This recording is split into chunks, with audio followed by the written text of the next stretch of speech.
ሰላም ጤና ይስጥልን ውድ የቻናላችን ተከታታዮች የፕሮግራማችን ቤተሰቦች፣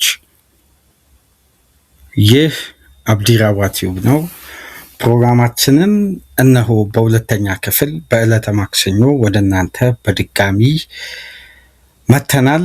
ከዚህ ፕሮግራም ቀደም ብሎ የምሽቱን አስደናቂውን የዛቪ አሎንሶ ቼልሲ የውድድር ዓመት አጀማመርን በተመለከተ ሰፋ ያሉ ዝርዝር ጉዳዮችን ረዘም ላለ ደቂቃ ከእናንተ ጋር በስፋት ተወያየን፣ በስፋት ቆይታ አደረግን። አሁን ደግሞ የዝውውር አፕዴቶች አስፈላጊና በተለይ ለእንግሊዝ ክለቦች መነሳት ያለበት ወሳኝ የዝውውር መረጃ እየወጣ ነው የሚገኘው። ይህንን ተከትሎ በርካታ ነጥቦች በመወያያነት የሚቀርቡ አስደናቂ የዝውውር ክንውኖች እየተደረጉ መሆኑን በያሉበት ሀገር እየተረጋገጠ መጥቷል። እሱን በተመለከተ እንግዲህ በዚህ ፕሮግራም የምናነሳላችሁ ነው የሚሆነው። የበለጠ በዛሬው ዕለት አብዛኛው የመረጃ ምንጮችን እንግዲህ ከጋዜጦች ጋር በተገናኘ ስለሆነ ጋዜጦችን በስክሪናችን ላይ ከዚህ ደቂቃ አንስቶ በምትመለከቱት መልኩ ከሌኪፕ የብራድሊ ባርኮላን ጉዳይ በተመለከተ የራሱን ኤክስክሉሲቭ ኒውስ ምሽት ላይ ያጋራውን፣ ከዛም በኋላ የስፔን ታላላቅ ጋዜጦች፣ ሚዲያዎች በአጠቃላይ በአንድ ድምፅ ያወጡትን የሁሊያን አልቫሬዝን አፕዴት በተመለከተ ሞንዶ ዲፖርቲቮ፣ ዳሪዮ ስፖርት ሁለቱ የካታሎኒያ ትልቅ ሚዲያ ጋዜጣ ይዘው የወጡት ተጨባጭ መረጃ አለ። ይሄ መረጃ ለአርሴናል ደጋፊዎች እጅጉን የሚፈልጉት መረጃ እንደሆነ ከወዲሁ እየታመነ መጥቷል። የአትሌቲኮ ማድሪድ ስራ አስኪያጅ እንደሰማችሁት በብዙ ሚዲያዎች ያለፉትን የስራ ቀናት ዊኬንድም ለንደን አካባቢ ከአርሴናል ባለስልጣናት፣ የውሳኔ አስተላላፊ አካላት፣ ስራ አስፈጻሚዎች ጋር ከአንድም አሁን እንደነ ዳሪዮ ስፖርት እንደነ ሞንዶ ዲፖርቲቮ ዘገባ ከሆነ አንድ ጊዜ የነበረ ሚቲንግ እንደነበር ነው ያለፉትን ጊዜያት ስንሰባ የነበረው። አሁን ከአንድ ጊዜ በላይ እንደሆነ እየተነገረ የሚገኝ። ስለዚህ አርሴናል ተስፋውን ከፍ አድርጓል። ይሄ የስፔን ሚዲያ ዘገባ ነው። ወደ እንግሊዝ ሚዲያ ደግሞ ስንመጣ የምትመለከቷቸው ጋዜጦች በጠቅላላ ትኩረታቸው የሆነው እንግዲህ የሁሊያን አልቫሬዝን ጉዳይ በተመለከተ አርሴናል የመደበውን ገንዘብ የበለጠ ደግሞ ከአትሌቲኮ ማድሪድ የተነገረው የክፍያ ሂደትና የሁለቱ ክለቦች በክፍያ ደረጃ መነጋገራቸው በጉዳዩ ላይ ምን የሚፈይደው ጉዳይ አለ? ምን የሚቀይረው ሂደት አለ? ሁሊያን አልቫሬዝስ ሀሳቡን ሊቀይር የሚችልበት አጋጣሚ ሁኔታ ይፈጠራል ወይ?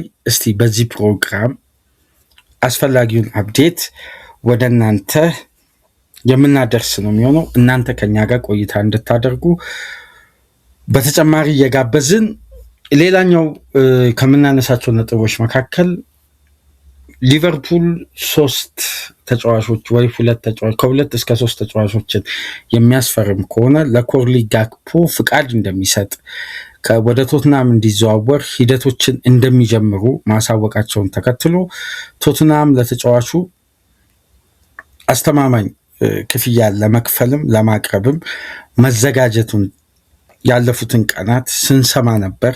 አሁን ግን ቶትናምም ሌላ ተቀናቃኝ ክለብ ሊቨርፑል በሚፈልገው መልኩ ዝውውሩን ለማካሄድ እንግዲህ ተጨማሪ የቢዲንግ ዋር ውስጥ ለመክተት የሌሎች ክለቦችን በዚህ ዝውውር ላይ መሳተፍን ሂደት ሲጠባበቅ ነበር። በስተመጨረሻም እንግዲህ በዝውውሩ ላይ ያልተጠበቀው ማንቸስተር ሲቲ እንግዲህ ዘግይቶ ዝውውሩን መቀላቀሉን እንግዲህ ተሰምቷል። ይሄ ደግሞ ሊቨርፑል በብራድሊ ባርኮላ እና አንድ ተጨማሪ ዊንግ ከተቻለም 3ኛ ዊንገር ለማምጣት እየተሰራ ባለው ሂደት ላይ ሌላ በር የከፈተ የዝውውር ክንውን እንግዲህ ከበስተጀርባ በጣም መቃረቡን የሚጠቁም ነው የሚሉ ሀሳብ አስተያየቶች እየተነሱ ነው። ሌኪፕ ግን ጉዳዩ ማክተሚያው በጣም ከጫፍ መድረሱን አረጋግጧል። በጣም ከጫፍ። ይሄ ማለት የ24 ሰዓት ጉዳይም ሊሆን እንደሚችል ሌኪፕ እያረጋገጠ ነው። የባርኮላ ጉዳይ መቋጫው በጣም ከምናስበው በላይ ቅርበት ተቃርቦ እንዳለ ነው እየተዘገበ የሚገኙ። እስቲ እሱን አጠቃላይ ይህንን በትናንትናው ዕለት የወጡ መረጃዎች፣ በዛሬው ዕለት የእንግሊዝ ጋዜጦች ሽፋን፣ የስፔን ጋዜጦች ሽፋን ያገኘውን እነዚህን የዝውውር መረጃዎች ጨምሮ ሌሎችንም በተለይ ኤንዞ ፈርናንዴዝ መልቀቁ የማይቀር ይመስላል። አሁን ላይ በሚወጡ መረጃዎች መሰረት ቼልሲ ለመተካት ከያዟቸው ተጫዋቾች መካከል አንዱ የአርሴናሉ ማርቲን ዙቢመንዲ ነው። በተቃራኒው ኤድዋርዶ ካቫሚንጋ ማድሪድን የሚለቅ ከሆነ ማድሪድም ዙቢመንዲ ኢላማ ውስጥ እንዳለ ሩመርስ መውጣት ጀምሯል። ከወደ ስፔን እነ ማርካ ይሄ መረጃ አለን እያሉ ነው የሚገኙት። እነዚህን ሁሉ ነጥቦች እናነሳለን። የአርሴናልን ደጋፊዎች እጅጉን በስተመጨረሻው ያሳዘናቸውም ጉዳይ ተፈጥሯል። እንግዲህ የጋብሪኤል ማርቲኔሊም የአርሴናል ቤት እህል ውሃ ሊያበቃ በጣም ከጫፍ መድረሱን ተመልክታችኋል። ተጫዋቹ መዳረሻው የሳውዲ ፕሮ ሊግ እንደሆነ አሁን እየተረጋገጠ መጥቷል። አልሂላል ጋር ተጫዋቹም በግል ጉዳይ ለመስማማት ከጫፍ መድረሱን አልሂላልና አርሴናልም እንግዲህ አጠቃላይ 52 ሚሊዮን ፓውንድ የዝውውር ክፍያ አልሂላል ለመክፈል ፈቃደኛ መሆኑን ተከትሎ አርሴናልንና አልሂላልም ስምምነት በቀጣይ ቀናት ይደርሳሉ ተብሎ ይጠበቃል። እነዚህንና ሌሎች የዝውውር ጉዳዮችን በዚህ ፕሮግራም እናነሳለን።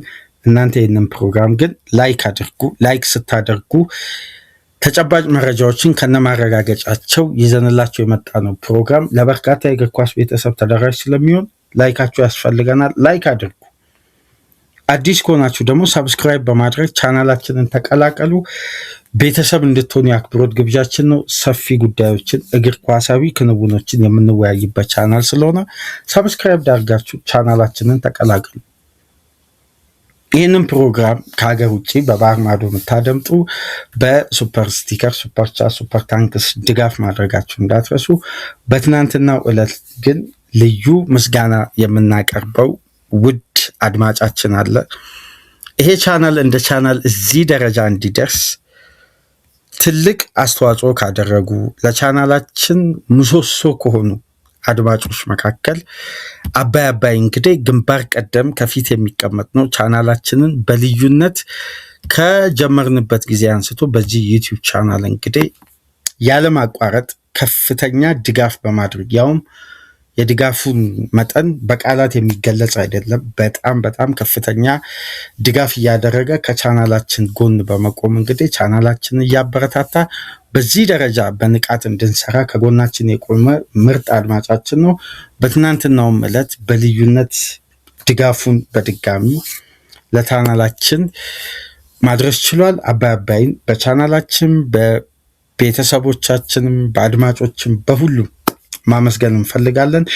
ቴንኪዩ ማለት እንፈልጋለን። አባይን አመስግኑልን ውድ አድማጮች። እሺ ወደ ነጥባችን እንምጣ። የዛሬ የሌኪፕ ጋዜጣ ዋና የፊት ገጽ ብራድሊ ባርኮላ ነው። እዚህ ጋር የባርኮላ በፈረንሳይ ሚዲያ የፊት ገጽ ሲሆን ዘሳን ደግሞ ትኩረቱን ጋክፖ ላይ አድርጓል። ግን ከሁሉም በላይ እስቲ የአርሴናልን ጉዳይ አስቀድመን ወደ ሌሎች አንዳንድ ሩመርሶችን ወደ መጨረሻ እናንሳ። ምክንያቱም ደቂቃው በረዘመ ቁጥር መስማት የሚፈልጉት አድማጮች ዋና የዚህ ፕሮግራም ትልቁ ትኩረት የሆነውን ጉዳይ ወደ መጨረሻ ከመውሰድ ይልቅ አንኳር ዋና ሪፖርቶችን ግን ቀደም ብለን እስቲ እንመልከት። የመጀመሪያው ጉዳይ ሚረር ይዞ የወጣው ጋዜጣ እስቲ በስክሪናችን ላይ ከምትመለከቷቸው ጋዜጦች መካከል አንዱ የሚረር የዛሬ ህትመት ነው። አርሴናል አርቴታ 130 ሚሊዮን ፓውንድ ለሁሊያን አልቫሬዝ ኢንቨስት ለማድረግ መቆጣቸው አረጋግጫለሁ ነው የሚለው። 130 ሚሊዮን ፓውንድ ልብ በሉ። አንደኛ ዘጋቢው ማን መሰላችሁ? ይሄ ህትመት የእግር ኳሱን ክፍል ትልቁን ትኩረት እንዲያገኝ በር የከፈተው ዘጋቢ ጆን ክሮስ መሆኑን። ጆን ክሮስ ደግሞ ሪፖርተርነቱ በለንደን መቀመጫውን አድርጎ ለለንደን ክለቦች ነው፣ የበለጠ ደግሞ ለአርሴናል። ታስታውሱ እንደሆነ የአርሴናል ድል የዋንጫ ድል እንደተመዘገበ የክሮንኬ ስልክ ጥሪ ለአርቴታ በደወለበት ሰዓት ስልኩ ያልተነሳበትን አርቴታ በወቅቱ አርሴናል ዋንጫውን በሚያሳካበት ወይም የሲቲ ሽንፈት አቻ መውጣት ከበርንማውዝ ጋር በተረጋገጠበት ዕለት አርቴታ በሰዓቱ ምን አይነት ሁኔታ ላይ እንደነበር በወቅቱ የነበረውን ጉዳይ ሰፊ የሆነ ዶኩመንተሪ የሚመስል አስደናቂ ዘገባ የሰራው የታመነው የለንደኑ ኮረስፖንደር ነው። አርሴናሎች ያለፉትን ቀናት ነው ያለው፣ ያለፉትን አንድ ቀን ለይቶ አይደለም፣ ያለፉትን ቀናት በተደጋጋሚ ከአትሌቲኮ ማድሪድ ሚጉኤል አንጋል ጊል ጋር በነበረው የአትሌቲኮ ማድሪድ ዋናው ስራ አስፈጻሚ በነበረው ቀጥተኛ ኮንታክት አርሴናሎች ራሳቸው ማዘጋጀታቸው አንደኛው ጉዳይ ይሄ ነው። አርሴናል ራሱ እንዲያዘጋጅ በፋይናንስ ረገድ የሚጉኤል አንጋል በለንደን ተገኝቶ ከአርሴናል ስራ አስፈጻሚዎች ጋር ከአንድ ቀን በላይ ነው የሚለው። አንድ ቀን ተብሎ ነበር ከዚህ በፊት መረጃዎች ሲወጡ የነበሩት። አሁን ግን ተደጋጋሚ በጣም ሚቲንጎች ነበሩ። ግን አንድ ቡድን ፋይናንሻል ስትራቴጂ መዘጋጀት ጀመረ ማለት አላንዳች ምክንያቱም የቀሩት 7 ቀናት ናቸው፣ 7 ወይ 8 ቀናት። በእነዚህ 7 እና 8 ቀናት ሪስክ ያለው 130 ሚሊዮን ፓውንድ ለመክፈል አንድ ቡድን ፋይናንሻሊ ተዘጋጅቶ ተጫዋቹ ገና ለገና ውሳኔውን ይቀይራል በሚል ተስፋ ይሄን ገንዘብ አያዘጋጅ።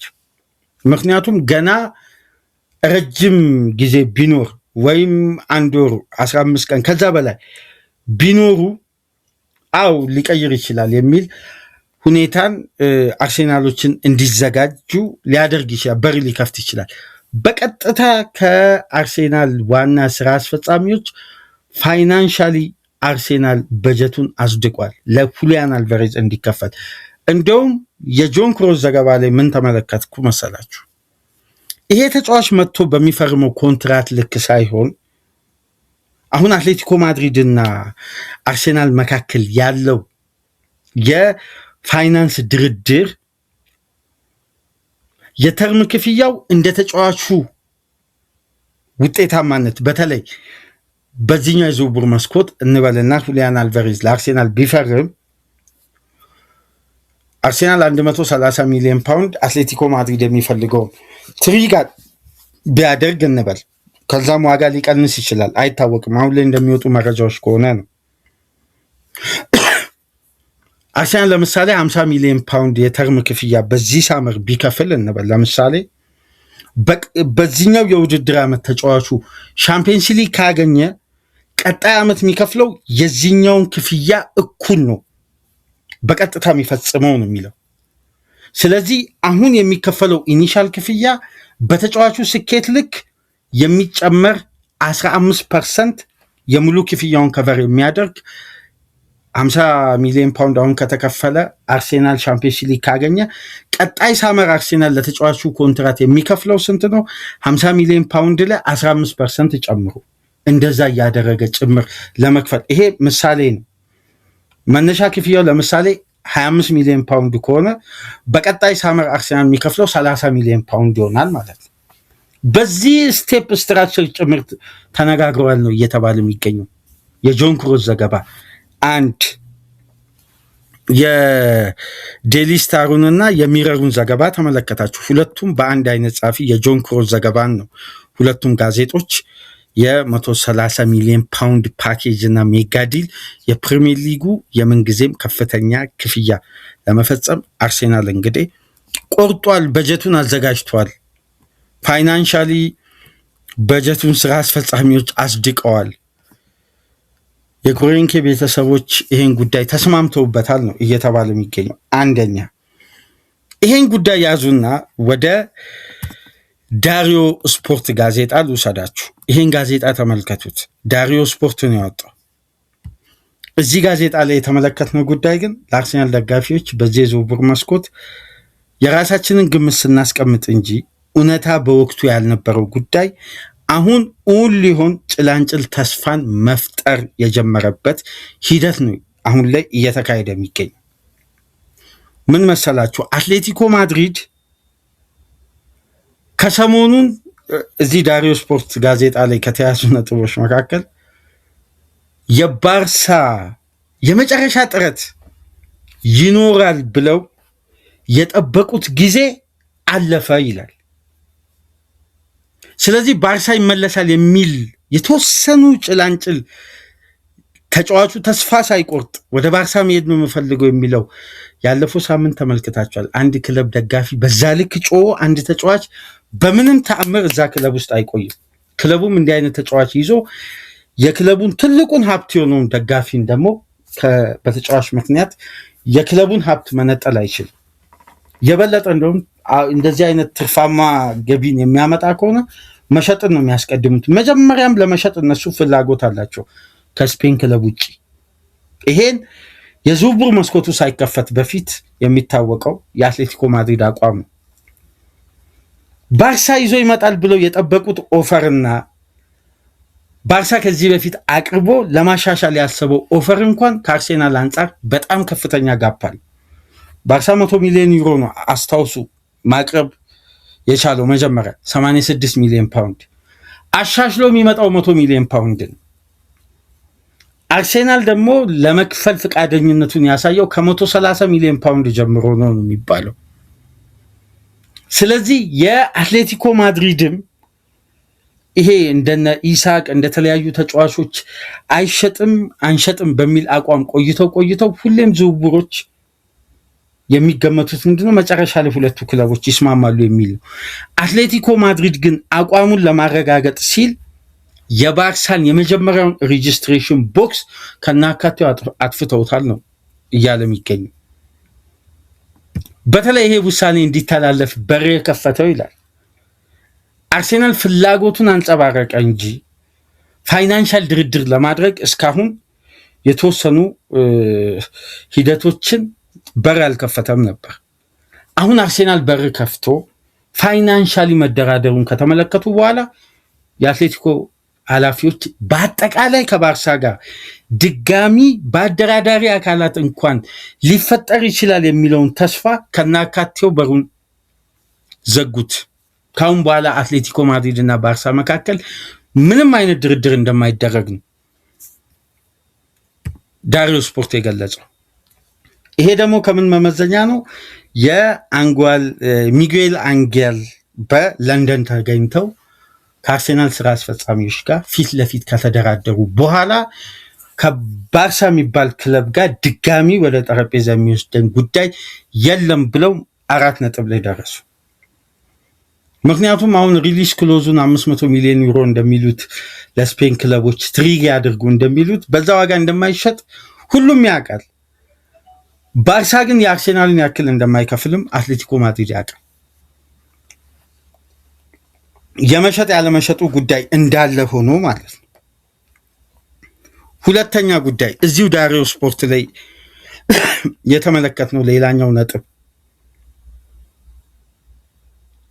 ተጫዋቹ የመጨረሻ አማራጩን ባርሳ ማድረጉ ከተሰማበት ጊዜ አንስቶ ከደጋፊው ጋር ያለው ስሜት እንግዲህ በሶሻል ሚዲያ ማዲያው ሲቃጠል ምናምን ራሱ አልቫሬዝም ይመለከታል ተብሎ ይጠበቃል። ግን የእሁዱ ጉዳይ ተጫዋቹ ለአትሌቲኮ ማድሪድ ያሰማው የደጋፊው ያን ያክል ተቃውሞ ተጫዋቹ አሁን ወደ ባርሳ መሄድ ፈልጋለሁ በሚል ጉዳይ ሳይሆን በቃ አትሌቲኮ ማድሪድን ድጋሚ በዚህ ማሊያ አልጫወትም ወደሚል ሀሳብ ውስጥ ገብቷል። ይሄ ማለት አማራጩን መመልከት ይጀምራል ማለት ነው። በደም ተመልከቱ። ሰሞኑን ፋብሪዚዮ በቪዲዮ ላይ የሚያነሳው ጉዳይ አለ። አርሴናልን በደንብ ተመልከቱ ሁሊያን አልቫሬዝ ሁኔታ ላይ እያለ ነው የሚገኘው። የተጫዋቹ እስከ መጨረሻ ድረስ ባርሳ በሚለው አቋም ይጸና ይሁን አብረን እንመለከታለን። ግን እስከዚህ ሰዓት ድረስ ባለው እውነታ ተጫዋቹ መዘዋወሩ የሚፈልገው ወደ ባርሳ ነው። ስለዚህ አሁን እዚህ ጋር አትሌቲኮ ማድሪድ ይደራደራል ተብሎ በተወሰነ ተስፋ 2-3% የነበራቸውንም ተስፋ ከአርሴናል ጋር አትሌቲኮ ማድሪዶች ካደረጉ ድርድር በኋላ እንደውም አጠፉት ያንን እንደ ዳሪዮ ስፖርት ዘገባ ከሆነ። ይሄ ደግሞ ምን አይነት አጋጣሚ ይፈጥራል? አሁን ባለው አማራጭ ከዚህ በፊት የነበረው ሁለት ጉዳይ ነው። በአትሌቲኮ ማድሪድ መቆየት ካልሆነ ወደ ኑ ካምፕ መዘዋወር ነበር። አሁን ግን ከአትሌቲኮ ማድሪድ መልቀቅን በቃ ተጫዋቹ ለኤጀንቱ አሳውቋል በድጋሚ መጫወት እንደማይፈልግ። ይሄ ደግሞ የበለጠ ከደጋፊው ጋር ያለውን ጉዳይ አባብሶት ይሄ ተጫዋች በዋንዳ ሜትሮፖሊታኖ እንደማይቆይ ተረጋግጧል ነው የስፔን ሚዲያ እያለ የሚገኝ። ይሄ ደግሞ ሁኔታውን ለማን አመቻቸ? ለሚካኤል አርቴታ አርሴናል ፋይናንሻሊ በበቂ ሁኔታ መዘጋጀት ቻለ። እዚህ ላይ ደግሞ በጣም ያተረፈበትን የክለቡ ደጋፊዎች እጅጉን ቢያዝኑም ከክለቡ ግንባታ ከአርቴታ ትረስ ፕሮሰስ አንስቶ እስከ ዋንጫ ስኬት ድረስ የነበረው ጋብሪኤል ማርቲኔሊ ለአልሂላል መሸጥ ቀጥተኛ ውሳኔ የተወሰነው ተተኪውን አርሴናል ሳያመቻች እችን ጉዳይ በተደጋጋሚ እያነሳ ነው። አርሴናል በየትኛውም መመዘኛ ይሁን አንድ ተጫዋችን የሚተካበትን ሂደት ሳያመቻች ሌላኛውን ተጫዋች አይሸጥም። ስለዚህ የጋብሪኤል ማርቲኔሊ ሽያጭ በቀጥታም ሆኖ በተዘዋዋሪ በስኳድ ውስጥ መደላደል እየፈጠረ የሚገኘው ለሁሊያን አልቫሬዝ እንደሆነ ነው እየተገመተ የሚገኘው። ስለዚህ የአርሴናል ተስፋ ሁሊያን አልቫሬዝ ላይ አሁን ድጋሚ ነፍስ ዘርቷል ማለት ነው። ስለዚህ በቀጣይ 7 ቀናት አርሴናል ይህን ተጫዋች አያስፈርምም ማለት አይቻልም። በደንብ ሊያስፈርም የሚችልበት አሁን እድል ተፈጥሯል። በደንብ አሁን አርሴናል እና ሁሊያን አልቫሬዝ የሚደራደሩበት መንገድ ወሳኝ ምዕራፍ ላይ ይደርሳል ማለት ነው። በቀጥታ በተደጋጋሚ አርሴናሎች ተጫዋቹን ለማናገር ጥረዋል። ያኔ የተጫዋቹ ተስፋ የነበረው ባርሳ ስለነበር በጽናት ባርሳን ጠብቆ ነበር። የበለጠ አትሌቲኮ ማድሪድ አሁን ከተጫዋቹም ሁኔታ ከአርሴናልም ድርድር በኋላ በሩን ጥርቅም አድርጎ ዘግቷል። ስለዚህ አልቫሬዝ በአትሌቲኮ ማድሪድ አይቀጥልም ማለት ወደ የትኛውም ክለብ መዘዋወር ይችላል። እዚህ ጋር ግን አንዳንድ የስፔን ሚዲያዎች ምን እያሉ ነው መሰላችሁ? አሁን ይህ መረጃ ምናልባት ለአርሰናል ደጋፊ ደግሞ ሌላ ራስ ምታት ሊሆን ይችላል። ቼልሲ ይህን ጉዳይ ደግሞ በቅርበት እየተመለከተ ነው የሚል መረጃ ደግሞ ከወደ ስፔን ሩመርስ በጣም እየወጣ ነው። በጣም በተለይ ኤልቼግኒቶ እና ሞንዶ ዲፖርቲቮ ይሄን መረጃ ሌሊት ላይ ምናልባት ከ6 ሰዓት በኋላ ኤክስን ከተመለከታችሁ ቼልሲ ሁኔታውን በቅርበት እየተከታተለ ነው። በተለይ ኒኮላስ ጃክሰን እና ሊያም ዴላፕን በቀጣይ 24-48 ሰዓታት ለመልቀቅ ወስኗል። የበለጠ አትሌቲኮ ማድሪድ ኒኮላስ ጃክሰንን መጠየቁን ተከትሎ ጃክሰን ላይ ገንዘብ አቅርቦ አልቫሬዝን ለመውሰድ ቼልሲዎች ፍላጎታቸውን በደንብ አሳይተዋል። ግን ወደ ባርሳ ካልተዘዋወረ አሁንም ከፍተኛ እድል ያለው ሁሊያን አልቫሬዝ አርሴናል መምጣት ነው። ቼልሲ ግን ጉዳዩን በቅርበት እየተከታተለ ነው የሚል ሩመርስ ግን በስፋት ከወደ ስፔን መውጣት ጀምሯል። ይሄ ነው በአልቫሬዝ ዙሪያ ተጨባጩና ለአርሴናል ደጋፊዎች ከተስፋ በላይ አሁን አልቫሬዝ ጉዳይ ላይ ተሰማው። ልብ በሉ ከዝውውር መስኮቱ መከፈት ጀምሮ አርሴናል እዚህ ተጫዋች ላይ እድል አለው ስላችሁ ነበር። እሺ ሌላኛው ነጥብ ደግሞ ምሽት ላይ የስፔን ሚዲያ እንደገና አዲስ መረጃ ይዞ ወጡ። አርሴናል ሁሊያን አልቫሬዝን እንደሚያገኝ እርግጠኛ ከሆነ ልብ በሉ፣ አርሴናል ሁሊያን አልቫሬዝን እንደሚያገኝ እርግጠኛ ከሆነ ለቪክተር ዮኬሬስ ባርሳ ለመዘዋወር ፍላጎት ካለው እንዲደራደር ፍቃድ ሊሰጡት ይችላሉ። ይሄ ሊሆን የሚችለው ግን አርሴናል በመጀመሪያ ደረጃ ሁሊያን አልቫሬዝን ማግኘቱን እርግጠኛ መሆን አለበት። ይሄ ደግሞ ሊከናወን የሚችለው በሽያጭ ውል ሳይሆን በውሰት ውል እንደሆነ መረጃዎች ደግሞ ስፔን ሚዲያ ላይ ምሽት ላይ የሚወጡ መረጃዎች ሁሉ በጣም የሚያስገርሙ ያልተጠበቁ እንደውም የትራንስፌር ማርኬት በስፓኒሽ ቋንቋ የተጻፈውን እስቲ የዳሪዮ ስፖርትን ተመልከቱ። ዙቢመንዲ ላይ አይናችሁን በደንብ ተክላችሁ ተከታተሉ። የሆነ ነገር ሀፕን ሊያደርግ ይችላል ይላሉ የስፔን ሚዲያ። ከስፔን ሚዲያ ውጭ ሌሎች የእንግሊዝ ሚዲያ ምናምን አልተመለከትም። ግን ዙቢመንዲ ይሄ የባይተዋርነት ስሜት እየተሰማው ነው። በቦታው ላይ ተመራጭነቱን እንዳጣ እየተሰማው ነው። ግን አሁን የብሩኖ ጊማሬስ የጤንነት ሁኔታ በአጠቃላይ ይሄ ፐብሊክሊ ይፋ ባይሆንም አርሴናል እርግጠኛ እስካልሆነ ድረስ ይህን ተጫዋችንም ይሸኛል ተብሎ አይጠበቅም። ስለዚህ በመጨረሻ 78 ቀናት አርሴናል ቤት አስተማማኝ የሆነ ክንውን አለ። በነገራችን ላይ የከናን ይልዲዝ ጉዳይ በጉዳት ምክንያት 100% ዝውውሩ ቆሟል። ተጫዋቹ አይዘዋወርም። ይሄ ኦፊሻሊ ተረጋግጧል ማለት ነው። በአርሴናል ዙሪያ ያለው መረጃ ይህን ይመስላል። እስቲ ወደ ሊቨርፑል እንምጣና በቀጥታ ይህን የሌኪፕን የዘሳንን ጋዜጣ ተመልከቱ። ጋክፖ እና ባርኮላ ናቸው በዛሬው ዕለት በእንግሊዝ ትልቁ ሚዲያ ላይ የተዘገቡት፣ በፈረንሳይ ትልቅ ሚዲያ ላይ ሽፋን ያገኙት። ሁለቱም ሊቨርፑል ተኮር የሆነ መረጃ ነው። ትናንት አመሻሹን እንግዲህ ሎይዝ ቶዚች የሌኪፑ ታማኙ ሪፖርተር የፓሪስ ሴን ጀርሜን ዘጋቢ የሆነው ለፓሪስ ሴን ጀርሜን ቅርበት ያለው ሪፖርተር እንደሚለው ከሆነ በስተመጨረሻም አሰልቺው ቀዝቃዛው በጣም ዝግ ባለ የድርድር ሂደት በጣም ትዕግስትን በሚያስጨርስና አሰልቺ በሆነው ይላል የገለጸበትን መንገድ ገብታችሁ ተመልከቱ። በጣም ቀዝቃዛና ይሄ ፍጥነት ያልተሞላው በመተማመንና ሁኔታው ወደ መጨረሻ አካባቢ እንደሚፈጸም አምነውበት የሚደራደሩ ሁለት ክለቦች በስተመጨረሻም አንደኛውን ሲጠብቅ አንደኛው በአንደኛው ጌም ላይ ትኩረት እያደረገ ቆይቶ በስተመጨረሻም ሁለቱም ክለቦች የሚያስማማቸው ክፍያ ላይ ደረሱ፣ ተቃረቡ አለ። ይሄ ክፍያ ማለት 111.8 ሚሊዮን ፓውንድ 135 ሚሊዮን ዩሮ የብራድሊ ባርኮላ ጉዳይ በስተመጨረሻ ሁለቱም ክለቦች እያስማማ ነው የሚገኘው። ስትራክቸራል ክፍያ ላይ እየተደራደሩ ነው። ስምምነቱ 100% ሊጠናቀቅ 24 ሰዓት ወይ 48 ሰዓት በጣም ተቃርቧል። ይህንን ምሽት ላይ ሌኪፕ ይዞ የወጣው መረጃ በተጨባጭ የሚያሳየው ይህን ነው። በጋዜጣው የፊት ገጽ ላይ አድርጎ አሁን ላይ የመጨረሻ ቀናት የሚከናወኑ ዝውውሮች መካከል የመጨረሻው አፕዴት ምንድነው? በ135 ሚሊዮን ዩሮ በ111.8 ሚሊዮን ፓውንድ ፒኤስጂ እና ሊቨርፑል ከስምምነት ላይ በክተዋል። ግን የስምምነቱ ስትራክቸር እየተሰራበት ነው።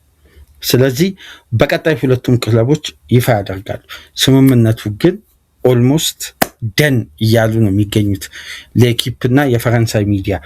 ይሄ መረጃ ደግሞ በስተመጨረሻ 7 ቀናት ዝውውሩ እንደሚካሄድ ሁሉም የእግር ኳስ ቤተሰብ ይጠብቅ ነበር። ከትናንት ምሽት ጀምሮ መውጣት ጀምሯል።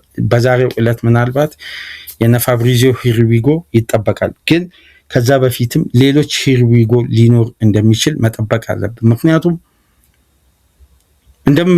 እንደሚወጡ ዘገባዎች ከሆነ ፍሎሪያን ፕለተንበርግ በትናንትናው ዕለት አንድ ጉዳይ ያረጋግጧል። ከ2 እስከ 3 ተጫዋች በእነዚህ 8 ቀናት ሊቨርፑል ማስፈረሙ አይቀርማል። ከ2 እስከ 3 ባርኮላ አንዱ ነው። ተጨማሪው እነማን ይሁኑ እስካሁን ድረስ የታወቀ ነገር የለም። ያኩቡ ምንቴ ኦፕሽን ነው። ኢብራሂም ሚምባዬ ኦፕሽን ነው። ያልተገመተም ሳፕራይዝ ተጫዋችም ሊኖር ስለሚችል ጉዳዩን በትኩረት መመልከት ያስፈልጋል። ግን ትልቁ ጉዳይ ብራድሊ ባርኮላ ስቴትመንቱ ይሄ ተጫዋች ነው እያለ ይገኛል እና አሁን ላይ የተጫዋቹ በነገራችን ላይ 111.8 ሚሊዮን ፓውንድ ፊክስድ ፊ አይደለም፣ እስከና አዶንሱ ነው። ሌኪፕ እንደሚለው ከሆነ በፈረንሳይ ሊጋ ታሪክ ውዱ ከሊጋ ውጭ የተሸጠው ተጫዋች ሊሆን ብራድሊ ባርኮላ ይፋ ሊሆን በጣም ተቃርቧል እያለ የሚገኘው ይሄ ደግሞ በቀጥታ የሁለቱ ክለቦችን በጣም አሰልቺ የሆነው ድርድር በስተመጨረሻም ወደ ስምምነት የሚያበቃቸው ክፍያ ላይ መድረሳቸውን ተከትሎ ነው። ይሄ በመጨረሻም መቋጫ ተገኝቶለታል እያለ ነው ለኢኪፕ የሚገኘው እና 111.8 ፊክስድ ፊ ሳይሆን ከአዩብ ባውዲ ክፍያ የበለጠ ነው የሚሉት። አሁን የዋጋውን ተመን በግልጽ ለእግር ኳሱ ቤተሰብ ለማሳወቅ ሁሉም አልደፈረም። ነገር ግን ይሄን ምናልባት መጀመሪያ 175 ሚሊዮን ዩሮ ብለዋል በተባለበትም ወቅት መረጃዎችን ስናቀርብላችሁ ሁሌ የምንነግራችሁ ነገር በዚህ ዋጋ ዝውውሩ በጭራሽ አይፈጽም። እስከ 120 ሚሊዮን ፓውንድ ድረስ ራሱ በጭራሽ ዋጋው እዛ ድረስ አይሄድም። ዝውውሩ ሊካሄድ የሚችለው ከ100 እስከ 110 ሚሊዮን ፓውንድ እሱንም እስከና አዶንሱ ነው እና አሁን በስተመጨረሻም የክፍያው ስርዓትም በዚህ መጠን ሊፈጸም እንደሚችል እና ሙሉ ፊክስድ ፊው ከ100 ሚሊዮን ፓውንድ ወደዛ ጋር የሚጠጋ ነው እንጂ እንደ መጀመሪያ አቋማቸው አይደለም። ፒኤስጂም ዋጋውንም ቀንሰው በስተመጨረሻም ሁለቱ ክለቦች ስምምነት ላይ ደርሷል። ይፋዊ ስምምነታቸውን ግን ለማሳወቅ ስትራክቸራል ክፍያዎችን እየተደራደሩ ነው። ይሄ ደግሞ ጉዳዩን ለተጫዋቹ በቀጥታ ግሪን ላይት የመስጠትንም ሂደት ያካትታልና የዛሬው ዕለት በጣም ወሳኝ ስቴጅ እንደሆነ እየተነገረ ነው የሚገኘው። ሌላኛው ጉዳይ እንግዲህ ኮርሊ ጋክፖን ይመለከታል። ሊቨርፑል እስካሁን ድረስ ተገቢውን ተጫዋች አላገኘውም በማለት አየር ላይ ያዘገየው የጋክፖና የቶትናምን ድርድር ተጫዋቹን አንሸጥም በሚል ጸንተው የቆዩበትን አቋም ከባርኮላይ መጨረሻ የሊቨርፑል ኦፈር እና የፓሪስ ሴን ጀርሜን ተቀባይነትን ከተመለከቱ በኋላ ለተጨማሪ ማሻሻያ ኦፈር ምክንያቱም መጀመሪያ ቶትናም ይህን ድርድር ለመጀመር 65 ሚሊዮን ፓውንድ አቀረበ። በፍጥነት ሊቨርፑል ውድቅ አደረገ። አሁን እንደሚወጡ መረጃዎች ዘሳለ እንደሚለው ከሆነ ወደ 90 ሚሊዮን ፓውንድ አካባቢ ክለቡ ሊጠይቅ ይችላል። ምክንያቱም ይህ ተጫዋች የ4 ዓመት ኮንትራት ስላለው የዋጋው ሁኔታና የገበያው ዋጋ በከፍተኛ ሁኔታ ከቁጥጥር ውጪ መሆኑ የገንዘብ አቅም በጣም ከፍተኛ የሆነ መምጣቱን ተከትሎ የተጫዋቹ ክፍያ በጣም ይሄ ግን የተቀናቃኝ ክለቦች ወይም ሌሎች ፈላጊ ክለቦች ዝውውሩ ላይ እንዲገቡ ሊቨርፑሎች ይፈልጉ ነበር። በስተመጨረሻም ሲቲ ዝውውሩን ተቀላቅሏል። ስለዚህ አሁን ለሊቨርፑል ይሄ ለሽያጭ ሂደት ለማከናወን ትልቅ ክፍያ ለማግኘት ፋይናንሻሊ የጋክፖ ቢድ አሁን ለሊቨርፑል አስተማማኝ ሁኔታ ላይ ደርሷል። ክለቡ ባሰበው ስትራቴጂ ምክንያቱም ተጫዋቹ ያለፈው ሳመር ከማንቸስተር ሲቲ ጋር ተደራድሯል። በዚህኛው ሳመር ከቶትናም ጋር ተስማምቷል። ስለዚህ ተጫዋቹ ሊቨርፑል ልቀቁኝ አይበል እንጂ በግሉ ክለቡን ለመልቀቅ የራሱን አፕሮች አካሂዷል። ስለዚህ ሊቨርፑል አስተማማኙን ተጫዋች ሲያገኝ ለተጫዋቹ ፍቃድ መስጠቱ የማይቀር ነው። ግን በዚህ መሃል አስተማማኝ የኮንትራት ማፍረሻ ፕሮፖዛል ይፈልጋል። ለዛ ደግሞ ፍቃድ ለመስጠት ሊቨርፑል የመጨረሻ ዋስትና በሁለቱ ክንፍ በኩል ተጫዋች ለማስፈረም የሚያደርገውን ሂደት እጁ ላይ እንደሚያስገባ እርግጠኛ ሲሆን ለተጫዋቹ ፍቃድ መስጠታቸው እንደማይቀር ነው እየተነገረ የሚገኘው። አሁን የባርኮላ፣ የአልቫሬዝ፣ የኮርሊ ጋክፖ ጉዳይ በስተመጨረሻም መቋጫ ሊገኝለት በጣም መቃረቡ እየተረጋገጠ መጥቷል። ሌላኛው ነጥብ ደግሞ ኤንዞ ፈርናንዴዝን የተመለከተ ነው። በነገራችን ላይ የኤንዞ ፈርናንዴዝ ጉዳይ እስከ መጨረሻ ቀን ድረስ ሁላ ላይሄድ ይችላል፣ እስከ ዴድላይን ዴይ ድረስ። ምክንያቱም ከጨዋታው በፊትም መረጃዎች እየወጡ ነበር። ሃቬር ፓስቶሬ በአደራዳሪ አካላት መካከል የቼልሲ ተወካዮችና የሲቲ ተወካዮች መካከል በዛሬው ዕለተ ማክሰኞ ድርድር ሊከፈት እንደሆነ ከጨዋታው በኋላ መረጃዎች እየወጡ ነው የሚገኙት። ይሄ ደግሞ የዝውውሩን ክንውን እንደማይቀር የሚጠቁሙ ጉዳዮች ነው ብለው ከዘገቡ በኋላ የቼልሲ ደጋፊዎች ከጨዋታው በፊት ይሄ መረጃን በለንደን ዙሪያ መሰማቱን ተከትሎ ነው ተጫዋቹ ላይ ከፍተኛ ተቃውሞ ያነሱት። ተቀይሮ ሲገባ እያሉ ነው የሚገኙት። ታዲያ የኤንዞ ፈርናንዴዝን ጉዳይ መቋጫ እንደሚገኝለት እየተነገረ ነው የሚገኘው። ማንቸስተር ዩናይትዶችም አሌሃንድሮ ባልዴ ላይ በጣም ትኩረታቸውን ከፍ አድርገዋል። ኒኮ ጎንዛሌዝም ወደ ኒውካስል ዝውውሩን ለማካሄድ ሁለቱ ክለቦች ተስማምተዋል። በቀጣይ ግን 78 ቀናት ብዙ ዝውውሮች እንደሚኖሩ ይጠበቃሉ። እስካሁን ድረስ ያለው ሌተስት አፕዴት ከጋዜጦች ካለው መረጃ ይሄን ይመስላል። ላይክ አድርጉ፣ ሼር አድርጉ፣ ሰብስክራይብ አድርጉ። ከሀገር ውጭ የምታደምጡ ድጋፍ አድርጉ። አባይ ላደረክልን ትልቅ የሱፐር ታንክስ ድጋፍ ልባዊ ምስጋና እያቀረብን ሌሎቻችሁም ድጋፍ እንድታደርጉ የአክብሮት ግብዣችን ነው። በሁለት ፕሮግራም ዕለተ ማክሰኞን ከእናንተ ጋር ቆይታ ያደረግን የቼልሲን ድል፣ የዝውውር አፕዴቶችን፣ የማክሰኞ መረጃዎች ነበሩ። ሮብ በአዳዲስ መረጃዎች እስከምንገናኝ ድረስ መልካም የስራ ቀን እንዲሆን ተመኘን። ሰላም ቆዩ።